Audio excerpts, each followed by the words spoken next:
Hi, Michael. The question we have for today is how can we make a good use of the will to bring our attention inwards, which is the freedom we have, when at the same time desires and attachments are operating to pull our attention outwards and seem to prevent that through our free will that we go inwards or see within ourselves? Our attention always follows our desires. That is, it's our will that determines where we direct our attention. Now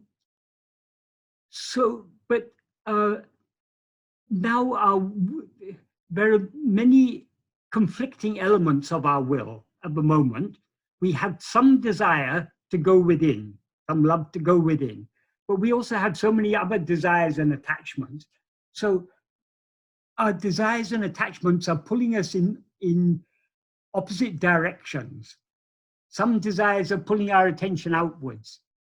The liking we have to turn within and knowing ourselves is pulling our attention inwards. So our attention is being pulled here and there by so many different desires, because the attention never goes anywhere except where it is directed by desire, by our will.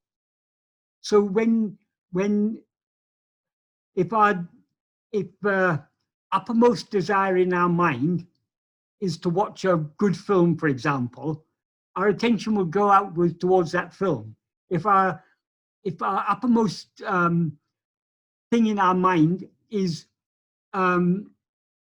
we are worried about a sick friend, for example, even though we're watching the film, the thought of our sick friend will be constantly coming to our mind. So we won't really be watching the film, because we'll be thinking too much about. So it's our will that determines where our attention is directed, moment to moment. So whichever desire is uppermost in our mind, or whichever concern or whatever is uppermost in our mind, whatever interest is uppermost in our mind, our attention will go to that. If suddenly something happens to frighten us, like we suddenly hear a loud bang and we don't know where it's come from, that will grab our attention. Why? Because what's the uppermost concern we have in our mind, always not always the uppermost, but potentially the uppermost concern in our mind is our own self-preservation, the protection of our life in this body. So we don't usually think about protecting our life, but when suddenly we are put in a situation which is dangerous, that comes to us, that becomes the topmost concern in our mind, how to protect ourselves. So if suddenly there's a loud bang and we don't know where it comes from, that'll grab our attention. Why? Because of our desire to preserve our life, or to preserve, we don't, not only life, we don't want to be injured also. So because of our desire to preserve this body in a good condition, our attention will go towards that, wherever the sign of danger is coming. So if we analyze it, wherever our attention goes at any moment, it is what we are most concerned about, what we are most interested in, what we have most desire for, or most fear of. The fear and desire are two sides of the same coin. If we desire something, we will fear to lose it. If we are afraid of something, we'll desire to be free of that thing. So desire and fear always go hand in hand. So these are different elements of our will, and whichever element of our will is uppermost in our mind at any moment, our attention will go towards that thing. So the question is, how can we make good use of our will to bring our attention inwards? We have to slowly wean our mind away from its desires and attachments. Because desires and attachments, likes and dislikes, are what's dragging our attention outwards towards other things. We need, to the extent that we reduce the strength of our desires and attachments, to that extent it will be easy to turn within. So how can we reduce the strength of our desires and attachments? Again, the same old thing. Patient, persistent practice of what Bhagavan taught us. The more we turn our attention within, by this practice, we are strengthening our liking to turn within and reducing the strength of our desires and attachments for other things. Because every moment we have a choice. Do we attend to ourselves or do we attend to other things? That's the choice we have at any moment. Most of the time we are choosing to attend to other things. But the more we choose to attend to ourselves, even if for a brief moment at a time, that is slowly strengthening the liking to turn within. And the more we choose to follow other things, we're strengthening those. So we need to, by patient and persistent practice, we need to wean our mind away from all the things that we care about, are concerned about, are interested in. We should be interested in, we should care about, we should be concerned about only one thing. That is turning our attention within to know what we actually are. Because our mind has strong desire to go outwards, most of the time we are not turning our attention inwards, or we're only turning a little bit inwards. So our practice can be helped by thinking often and deeply about what Bhagavan taught us. The more we think about Bhagavan's teachings, the more we will be, but for example, the more we think about, but happiness isn't really coming from these external things. Happiness is coming only from within me.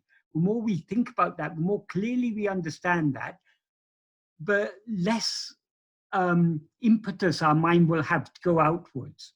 So Bhagavan's teaching is also thinking about or reading Bhagavan's teachings is also an important aid, but it's only an aid. What is most important is the practice. Putting it into practice is the most effective way to strengthen our love to go within and to reduce the strength of our desires and attachments for other things. Mm-hmm. So the whole spiritual path from beginning to end is a matter of our will. Where do we want to direct our attention? Do we want to direct it towards other things, or do we want to direct it inwards? So in one way we can, from one perspective, we can say the whole spiritual path is a battle within our own will. A battle between our liking to turn within, our love to turn within, and our liking to go outwards. That's one way of expressing it. We can also say the whole spiritual path is a matter of purifying our will.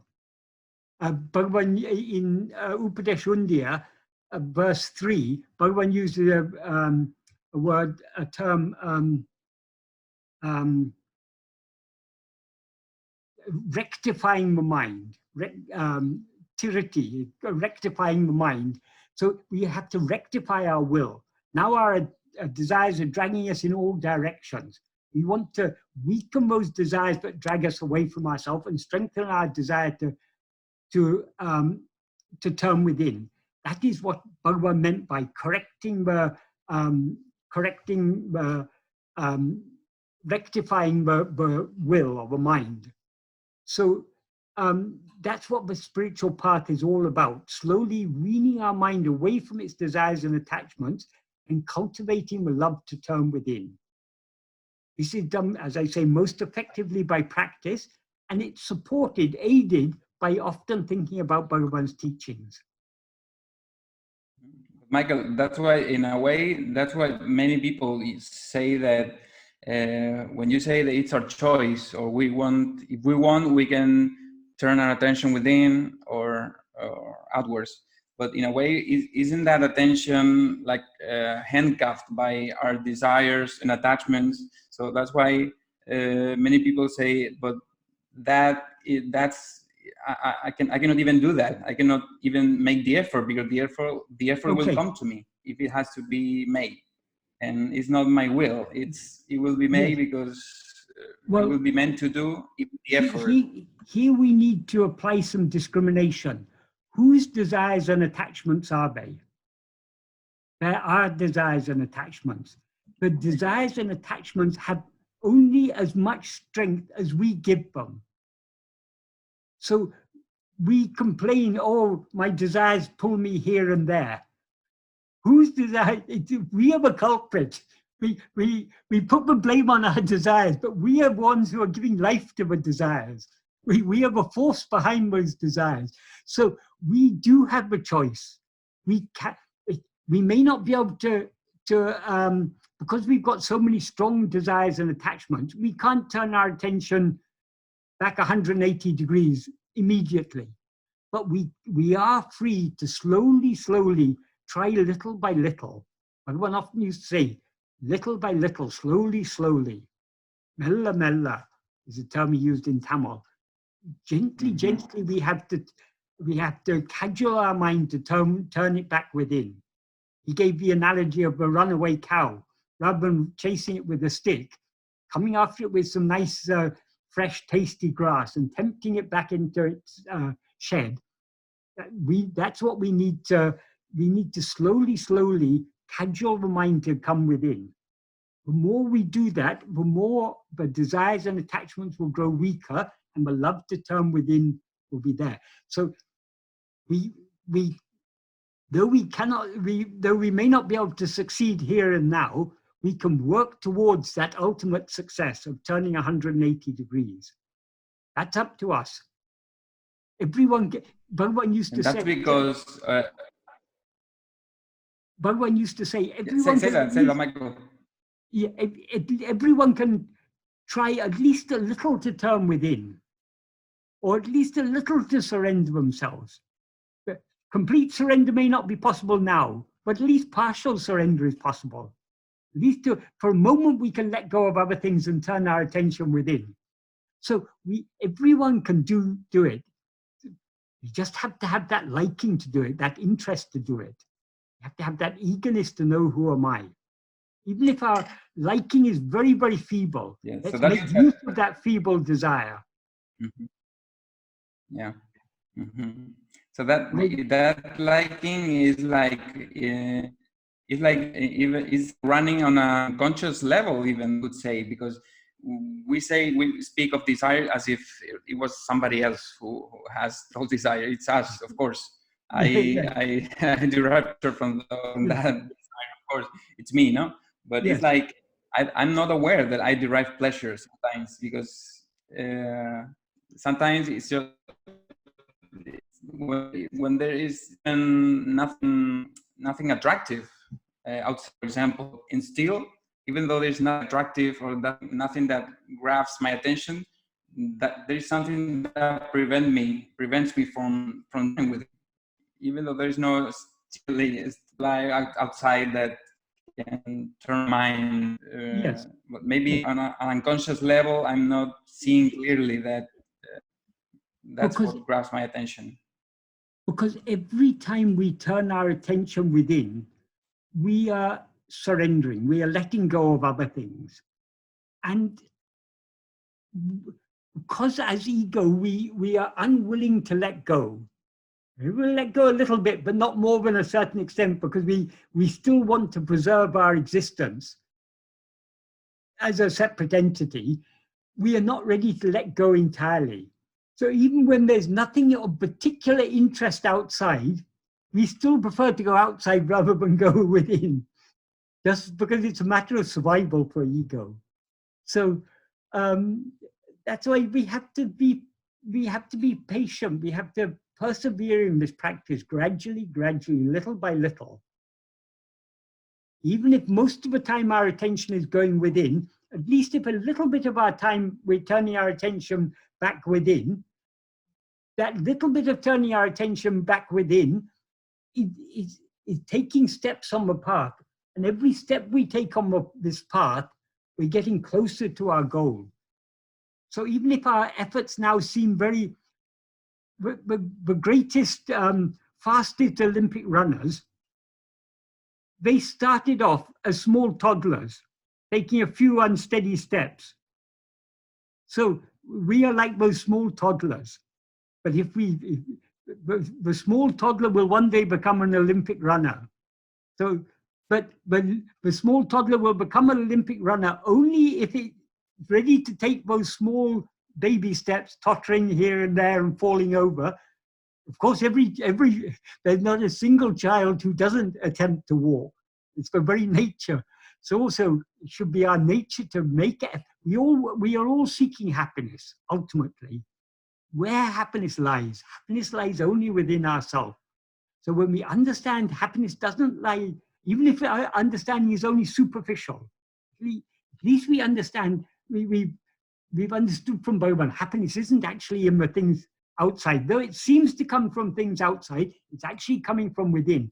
If we understand that, even at a superficial level, that should prompt us to make a little bit of effort in this path. And the more we make, if we make a little effort now, we'll make a little more effort next time, a little more effort, a little more effort. And slowly, slowly, that love to turn within will increase, and the interest in the concern about the desire for anything other than ourselves will decrease. The path Bhagavan has shown us, it's an unfailing path. If we follow what Bhagavan taught us, we cannot